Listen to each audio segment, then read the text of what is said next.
பல இடங்களில் நடக்கக்கூடிய இந்த அநாகரிகமான செயலை பற்றி பேசாமல் என்னால் கடந்து போக முடியல.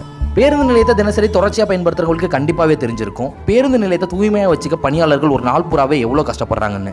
நம்ம வீட்டை கூட இவ்வளவு சுத்தமாக வச்சிருப்போமான்னு தெரியல. குறிப்பிட்ட கால இடைவெளியில் தொடர்ச்சியாக கூட்டுறது துடைக்கிறதுன்னு இவங்களோட வேலை நீண்டுகிட்டே போகுது.